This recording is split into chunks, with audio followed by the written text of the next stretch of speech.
नमस्कार भाई लोग, आप सभी लोग के हमारे यूट्यूब चैनल पोट्री अड्डा में स्वागत बा।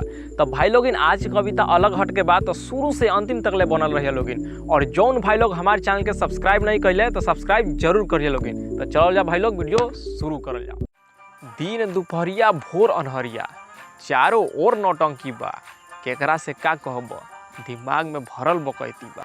नीक बात रास न आवे, मुँह में खाली गाली समाए।